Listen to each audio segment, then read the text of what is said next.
Hello! If you like stories like this, subscribe to this channel to not miss new videos. I always thought the small things kept a marriage alive. Weekend trips, breakfasts in bed, little reminders that we weren't just husband and wife, we were still us. So when Daniel suggested a weekend away at the lake cabin, I felt grateful. We hadn't been connecting lately. He'd been busier at work, distracted, a little too protective of his phone. But this felt like a chance. Friday afternoon, I walked into our bedroom to see his duffel bag sitting on the bed. Black leather, worn from years of business trips. But this time, it looked fuller, heavier. I smiled faintly. Maybe he finally packed more than one shirt for once. Still, something in me noticed it. How carefully it was zipped. How it sat like it was holding secrets. "Almost ready?" he called from downstairs. "Almost," I replied, glancing at the bag again before pulling my suitcase from the closet. The drive to the cabin was filled with his usual charm. Music coming low, his hand occasionally brushing mine on the gearshift. For a while, I let myself believe that this was exactly what we needed. But even as I watched the sun dip behind the trees, painting the sky gold, I couldn't shake the image of that weekend bag. Waiting, silent, heavy with something I wasn't meant to see. The cabin smelled like cedar and old stone fireplaces. I busied myself unpacking while Daniel poured us wine. He was humming, always humming lately, as if distraction itself could be a melody. I tugged at the zipper of his duffel, intending to hang his shirts so they wouldn't wrinkle. Inside were the usuals: jeans, crisp button-downs, socks, shaving kit. And then something that wasn't usual. A small velvet pouch, deep red, drawstring tied tight. My pulse spiked as I lifted it out. The weight was unmistakable. Jewelry. I untied the string with trembling fingers and found a necklace inside. Not just any necklace. Diamond, delicate, shimmering even in the dim light of the cabin. It wasn't for me. Daniel had never once surprised me with jewelry. Flowers, yes. Perfume, sometimes, but never diamonds. And something about the way it was hidden, not in a box, not wrapped, just shoved deep in the bag, told me this wasn't meant to be mine. My stomach dropped as I quickly stuffed it back where I found it, zipped the bag, stepped away like it might explode. By the time Daniel walked in with 2 glasses of wine, I was sitting on the bed, forcing a smile. "Tired already?" he teased, handing me a glass. I took it, praying he didn't notice the way my hand shook. I said softly, "Just a long drive." But all I could think about was that necklace and the invisible woman it was meant for. The weekend unfolded like a performance. He cooked dinner on the grill, kissed my cheek, told me stories from work. I played my part, laughing at the right moments, sipping wine, nodding as though nothing inside me was splintering. But I watched him closer now, every time he reached for his phone. Every pause before he answered a question, every glance that seemed to drift somewhere I couldn't follow. "Strange," I said casually, Saturday morning as we sat on the porch drinking coffee. His body stiffened just slightly before he forced a laugh. "Oh, that. A client gift. I'm just delivering it next week." I sipped my coffee, hiding my clenched jaw. "Client gift? Diamonds?" He shrugged, still smiling too tightly. "Big client. Big deal." You know how it is." I nodded, pretending to believe him, but I didn't. That bag was no longer just luggage. It was a vault holding the truth of who Daniel had become. And the longer I stared at it, the more I knew. Eventually, it would tell me everything. Saturday night, after dinner, Daniel excused himself to take a call outside. He claimed it was work. Always work. I sat by the fire, pretending to read a book, but every flicker of flame lit up the unease crawling beneath my skin. When he came back inside, he tossed his phone carelessly on the coffee table. That was unlike him. Normally, his phone might as well have been handcuffed to his wrist. I told myself not to look. I told myself I was better than that. But when the screen lit up, buzzing with a notification, my eyes betrayed me. Message from E. My stomach twisted. I picked it up, hands shaking, and read the preview before it disappeared. "I miss you already. Last night was..." My vision blurred. Last night? But last night he was with me, in this cabin, drinking wine, laughing. Or so I thought. I dropped the phone back onto the table as though it had burned me. Seconds later, Daniel returned from the kitchen with 2 glasses of scotch. He smiled like nothing was wrong, like we were 2 people on a romantic getaway, instead of a wife and husband standing on the edge of betrayal. I forced myself to drink, the bitter taste burning all the way down. Inside, a storm was breaking. I couldn't sleep that night. Daniel snored softly beside me, his arm draped over my waist as if nothing in the world was wrong.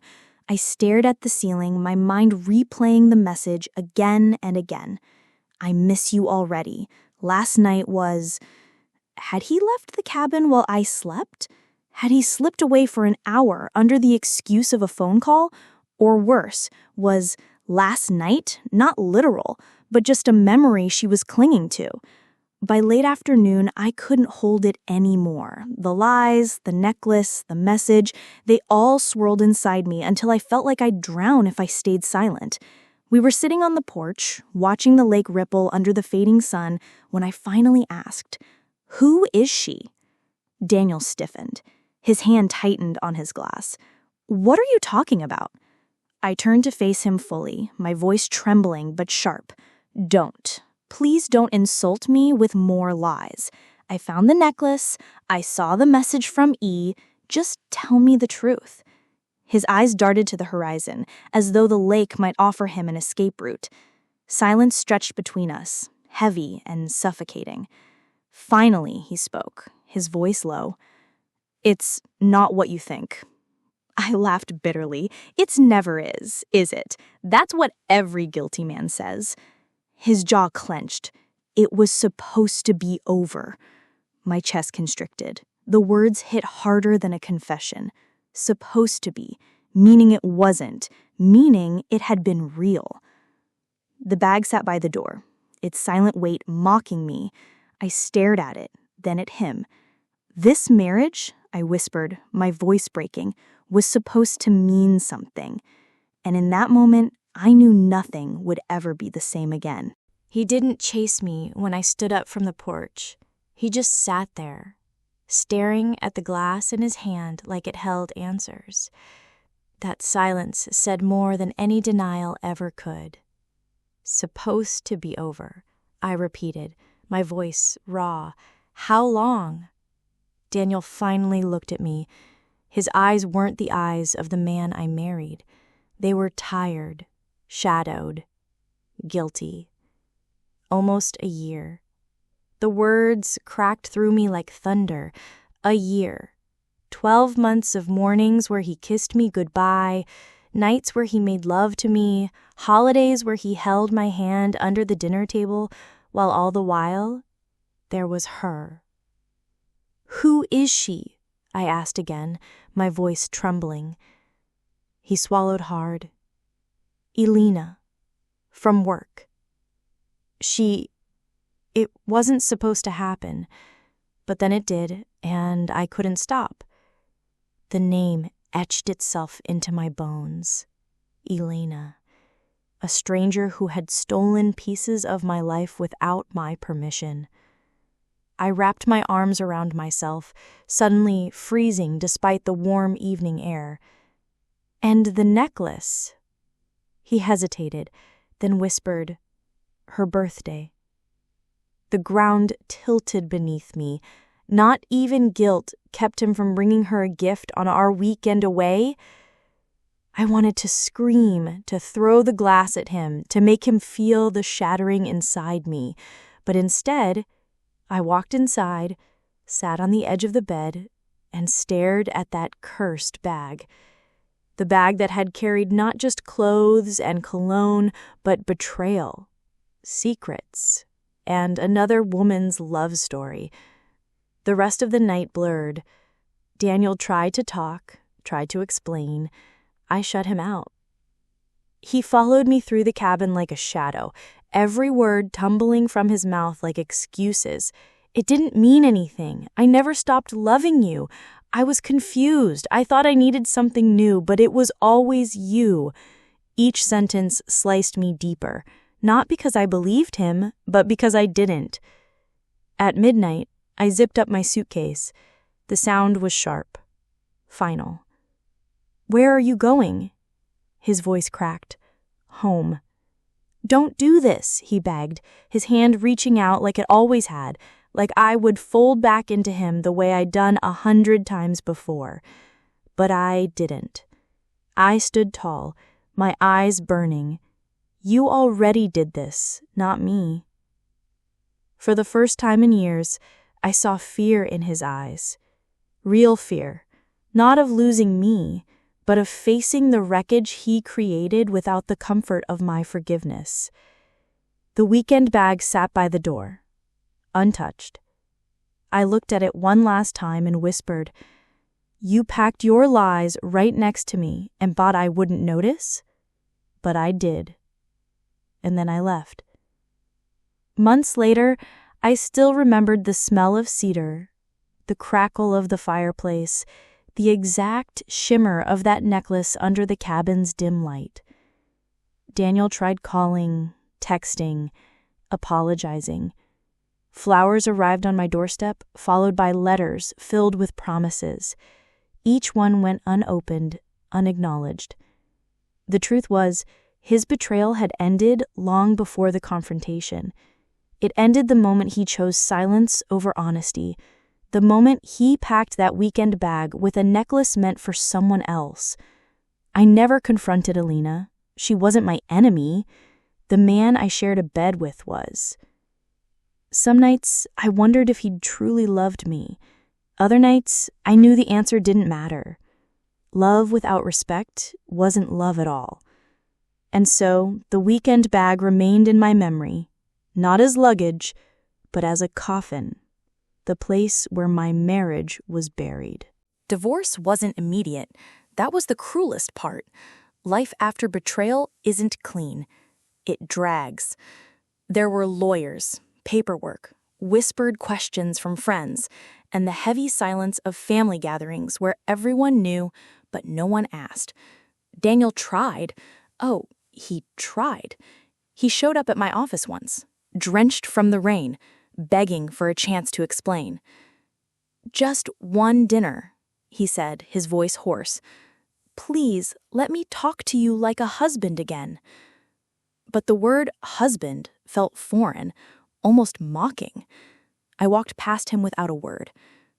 Inside, I was hollow. Outside, I was steel. It was the only way I knew how to survive. At night, though, when the house was too quiet, I sometimes caught myself whispering into the darkness. Why wasn't I enough? 3 months later, I saw her, Alina. It was at a cafe downtown. I hadn't meant to, but fate has a way of dangling truths we don't want in front of us. She was younger than me, effortlessly put together, wearing a red coat that drew every eye in the room. She laughed at something the barista said, her hand brushing her hair back. That tiny, casual gesture hurt more than Daniel's confessions. It was the intimacy of knowing she'd probably done that for him too.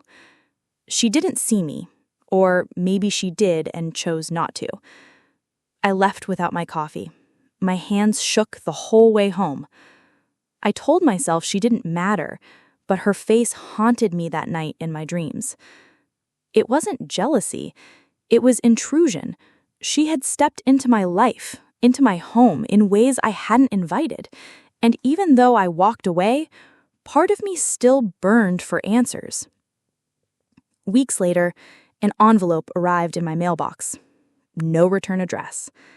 I knew his handwriting instantly. Inside, a letter. I don't expect forgiveness, but I need you to know it ended. I haven't seen Elena in months. It was nothing compared to what we had. I ruined us, and I live with that every day. If there's even one chance, I'll spend my life trying to fix what I broke. At the bottom, his signature. Daniel. I crumpled it, then smoothed it out again. My chest ached with memories I didn't want. The trips, the birthdays, the promises. And yet, the words, "it ended," stuck in my mind like a splinter. Had it really ended? Or was this another lie he folded neatly between his sentences, the way he once folded shirts into that weekend bag? Healing isn't a straight path. It's a maze, filled with moments where you think you're free until you find yourself staring at the past again. I stood at the lake one morning, staring at the reflection of the cabin across the water, the place where my marriage had died. My phone buzzed in my pocket. Daniel's name lit up the screen. I didn't answer, but I didn't block him either. That was the cruelest truth of all. Walking away doesn't erase love. It just teaches you that sometimes love isn't enough. And the hardest choice wasn't leaving him. It was deciding whether to ever let him close enough to hurt me again. It's been 5 years since the night I burned the bag. I sometimes wonder if Daniel ever truly understood why I had to walk away. I haven't seen him since that night in the cafe. Friends tell me he moved away, started over. Maybe he found peace. Maybe he's still searching. But he's no longer my story to tell. The bag is gone, but the scar it left remains. A quiet reminder carved into who I am. Not a wound anymore. Not an open ache. Just a scar. Proof that I survived. Marcus and I built something different. Not perfect, not grandiose, just steady. Love, I learned, isn't fire and drama. It's safety. It's laughter over burnt pancakes on Sunday mornings. It's trust that doesn't have to be earned back every day because it's never been broken. Sometimes when I pass by the lake, I stop and watch the water. I imagine ashes still drifting below, remnants of who I used to be. The woman who was lied to, the woman who doubted her worth, the woman who carried someone else's secrets on her shoulders. I don't carry her anymore. The last weight I had was that weekend bag, and the night I let it burn, I finally chose myself. And that, I've learned, is the only love story worth telling.